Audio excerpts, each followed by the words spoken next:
The recent insertion of Yuki Kod into Red Bull Racing's driver lineup has sparked a wave of unease behind the scenes, an undercurrent of tension that appears to ripple through the entire hierarchy of the team, reaching even the upper echelons where names like Max Fapen and the notoriously blunt advisor Helmut reside.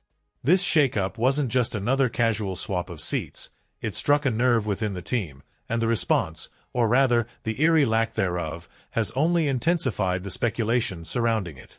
Thus far, the reaction has been a cocktail of strategic silence and carefully measured diplomatic statements, mostly from Marko himself. But when a man known for his uncompromising honesty suddenly chooses vague soundbites over his usual no-nonsense commentary, you know something's off. The clearest indication that something isn't sitting right internally might be that Marko hasn't directly spoken to Kod about the promotion. That, in and of itself, is a glaring omission, especially coming from someone who rarely holds back when he has something to say. Instead, he's brushed off inquiries from the media with non-committal answers and a noticeable absence of enthusiasm. It's hardly the kind of endorsement one expects when a team stands united behind a bold new direction. Such intentional ambiguity often masks deeper issues: conflict, doubt, perhaps even discontent about the swiftness with which this change was implemented. All of this fuels a pressing question. Could the mounting internal strain, amplified by public scrutiny and the immense weight of expectation, push Yuki Kod to his breaking point? With his first Grand Prix as an official Red Bull driver rapidly approaching, and it being in his homeland of Japan, no less, the pressure couldn't be more intense. Is there a risk that this swirling storm of backstage friction, media attention, and sky-high expectations might be too much for Kod to handle? Could we see a scenario where he chooses to temporarily step away, overwhelmed by the sheer velocity of the transition? And looking further down the road, what does Kod's long-term future in Red Bull truly look like amid such a turbulent start? Let's not forget the context. This entire reshuffle happened a mere 2 races into the 2025 season. To call it sudden would be an understatement. Red Bull is known for bold calls, sure, but this one detonated like a depth charge across the paddock. It left engineers, strategists, and even seasoned observers asking, did the team hit the panic button prematurely? One individual who appeared visibly rattled by the move was none other than Max Fapen, Red Bull's undeniable ace. Not long after the news broke, eagle-eyed fans noticed that Fapen had liked an Instagram post by former F1 driver Varda. In that post, Varda tore into Red Bull's decision, implying they had acted hastily and should have at least allowed Liam Lawson a fair shot in Suzuka, Lawson's home turf and a more logical proving ground. When asked by reporters whether the like was accidental or intentional, Fapen offered no apology, no backtracking. With a calm, composed delivery, he simply said, "I liked the post." That says enough, doesn't it? That single sentence, succinct yet heavy with implication, spoke volumes. It wasn't an error, nor a mindless scroll. It was a calculated statement without needing a press release. And the questions didn't stop there. Fapen was also grilled on whether he believed Kod had truly earned his seat, and whether he felt the new driver duo could deliver useful feedback and improvements for the RB21, a car already under relentless scrutiny in what's shaping up to be a brutal season.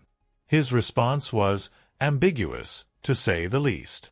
Rather than an emphatic show of confidence in his new teammate, Fapen offered a contemplative line, "Anyone who wants to succeed in this sport works for it every day.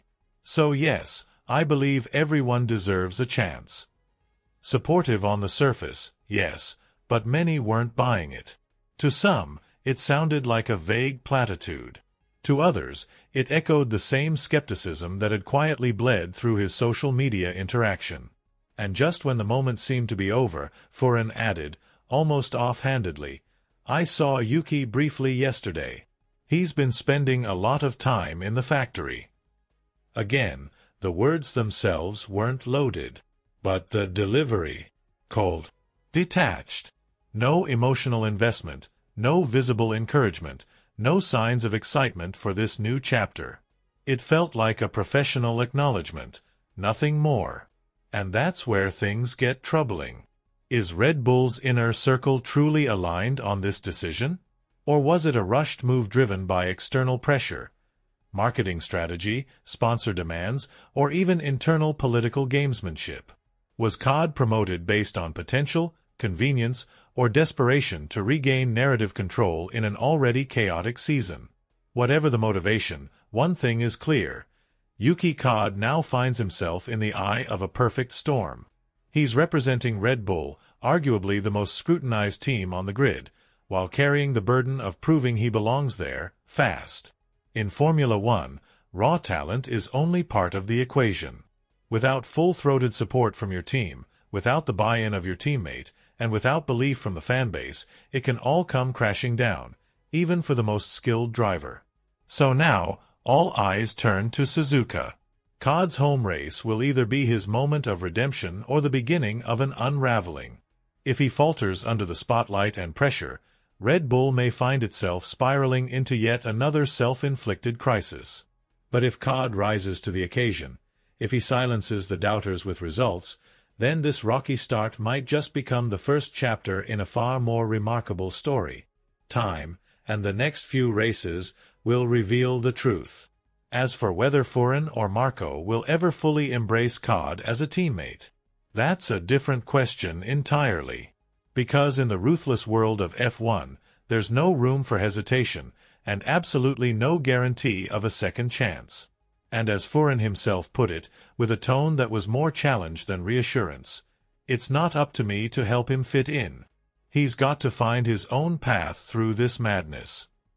That was the carefully chosen response from Max Fapen when reporters pressed him on whether he felt responsible for guiding his new teammate, Yukiota, through the minefield that is Red Bull Racing's high-stakes, high-pressure environment.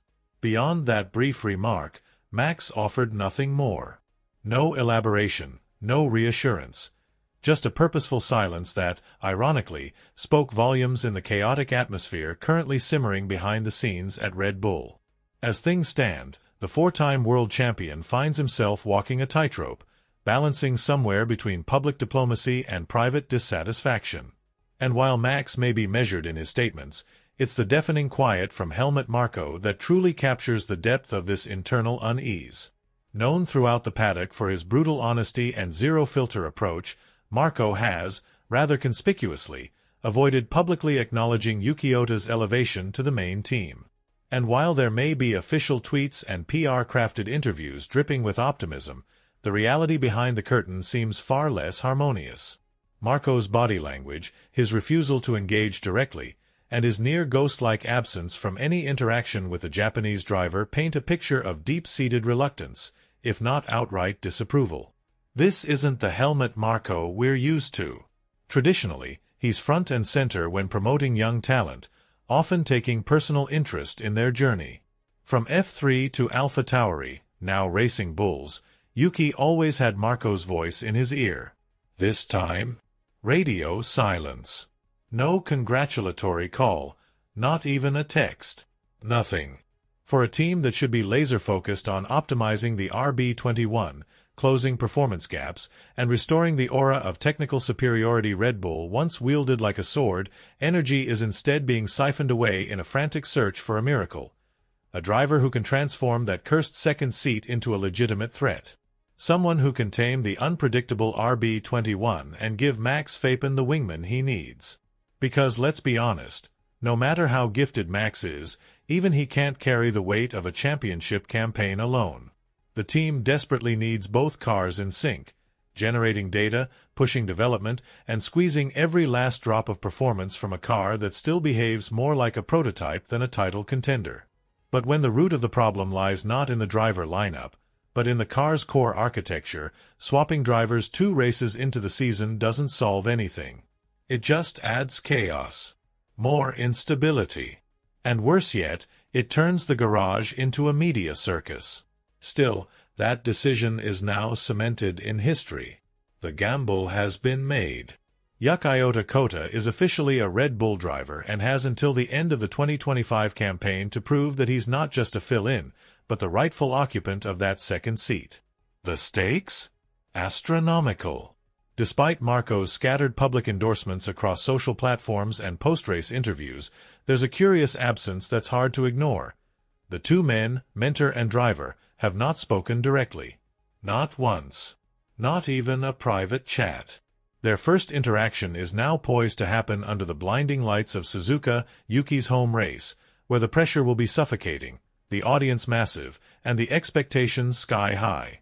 Speaking candidly about how things unfolded, Yuki recounted the moment he got the call. The first person who reached out was Christian, he recalled. It was right after the Chinese Grand Prix. He said I needed to be ready, that changes were coming. I think it was a Tuesday or something like that. But what really caught me off guard was that Marco never contacted me. Not a single word.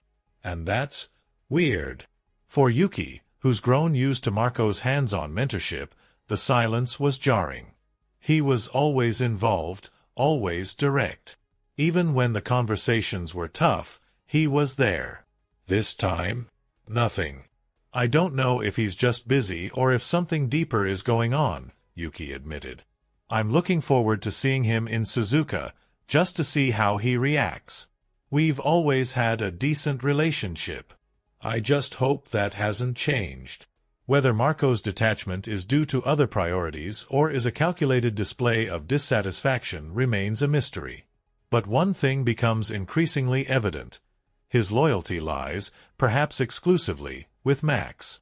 And that unwavering allegiance could complicate things for Yuki, who now walks into a team that didn't exactly roll out the red carpet upon his arrival. Max, for his part, hasn't exactly thrown his arms around the new pairing either. Through subtle gestures, cryptic interviews, and social media breadcrumbs, he's made it abundantly clear that he's not overly thrilled with the direction the team has taken.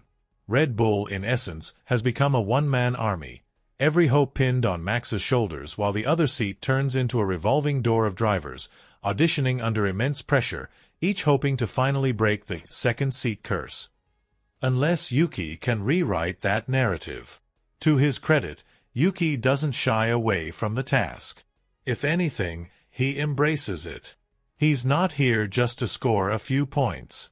His goal is clear: fight for the podium, in Suzuka, and prove he belongs not just in a Red Bull, but in the title conversation. It's an ambitious target, but if he delivers, if he reaches Q3, battles alongside Max, and hauls that unruly RB21 into contention, he might not only end Red Bull's long-running second-seat nightmare, but also force the team to acknowledge a talent they've perhaps undervalued for far too long. He could become more than just a stopgap. He could become the driver Red Bull didn't realize they needed. But until then, the silence lingers. The doubts hover. And the circus rolls on.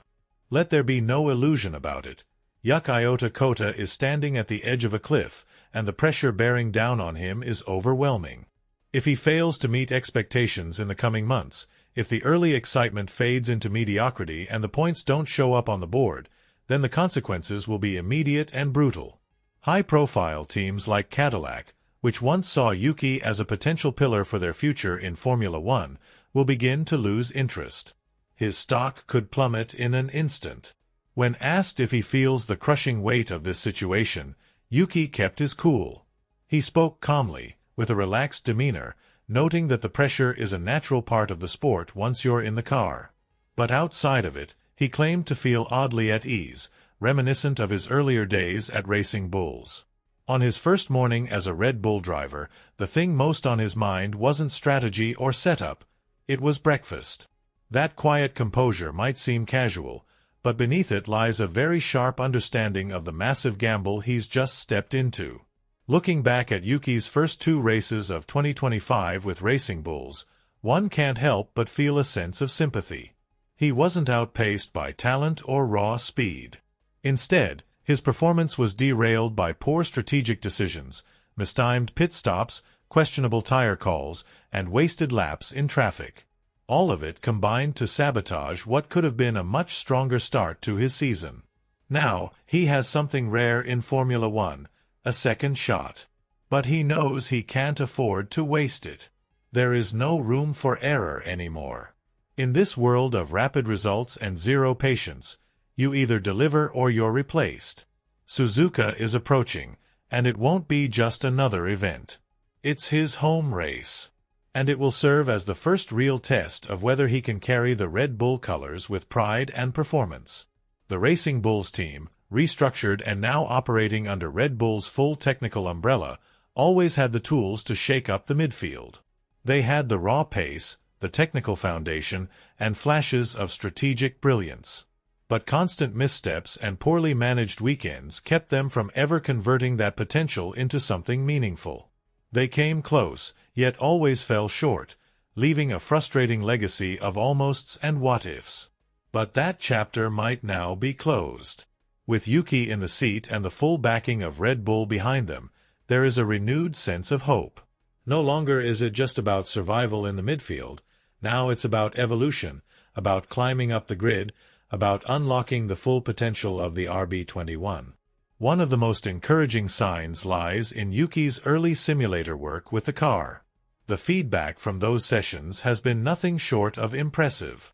His time in the Red Bull sim has been productive, methodical, and precise. He's already pushing the virtual RB21 to its limits, and the data he's producing is not only promising, it's insightful, mature, and grounded in deep technical understanding. It's worth noting that Liam Lawson also used that same simulator as part of his prep last year. And while his feedback had sounded just as positive, once he was in the real car, the truth became clear. The RB21 is an unpredictable beast. It doesn't behave like it should. It demands not only driving talent, but adaptability, mental resilience, and a deep sensitivity to its quirks. Yuki has acknowledged these challenges. He has not sugar-coated anything. He admitted that the car doesn't feel as intuitive to him as the VAB did. But instead of being discouraged, he's leaning into the struggle. He's already experimenting with different setups, making adjustments, chasing balance and consistency. His goal is to arrive in Japan not with a car that just works, but one that responds like an extension of himself. Yuki has also opened up about his mindset. He said that while he doesn't expect to be perfect from day one, he's confident in what he can contribute. Something unique, something no one else might be able to offer. That level of belief is not something that can be fabricated. It's either real or it isn't. And for Yuki, it's very real. He emphasized that if he didn't believe in what he brings to the table, he wouldn't be in Red Bull colors today. He'd still be stuck in the Racing Bulls sim room, watching others take the spotlight. He also described the RB21 as difficult, but not impossible. He could feel the instability others had complained about. He noted the nervous behavior at high speed, the unpredictability in the corners, the lack of confidence mid-turn. But he also saw potential. He experimented with multiple setups over 2 intense days and walked away with something he never had before, a clear baseline, a direction, a plan. Despite this newfound clarity, the pressure keeps mounting. Because if this move backfires, if Yuki underperforms, if the team fails to rise, if the RB21 remains a handful, then Red Bull will be left with a bitter reality. Not only will they have failed to secure a stable second driver, they may have burned yet another bridge in their increasingly desperate search for a teammate who can complement Max Fapen. The pool of viable options is shrinking. Even if Red Bull were to fast-track someone like Arvin Limlad, one of their most promising junior prospects, and slot him into the RB22 next year, it would be a massive leap, dangerous and highly uncertain. And considering the current trajectory of Red Bull's car development, there's no guarantee the 2026 machine won't already be compromised before it even hits the circuit. This is not a position they can afford to retreat from. Which is why the Japanese Grand Prix in Suzuka has become something much bigger than a race. It is now a war zone of competing narratives. And here's the twist no one in the Red Bull camp wants to talk about. If Liam Lawson, now watching from the sidelines, manages to outperform Yuki, in raw pace, race execution, or even just consistency, it won't just raise eyebrows. It will shine an unforgiving light on the weaknesses of the RB21 itself. Because maybe, just maybe, the curse of the second Red Bull seat isn't about the drivers. Maybe it's about the car. Which brings us to the real question, the one that's been quietly simmering for weeks now. Do Max Fapen and Helmut Marko truly support this move? Or is their silence, their emotionless distance, a carefully constructed mask to cover their disapproval? Are they simply biding their time, waiting to see if this risky maneuver pays off? Or have they already decided, behind closed doors, that this was a mistake? We want to hear your take. Share your thoughts in the comments. Do you think Max and Marko are silently opposed to Yuki's promotion, or are they just being cautious, waiting for the dust to settle? And once you've done that, don't forget to click on the video playing right now on your screen. You're not going to want to miss the next chapter in Red Bull's unfolding drama.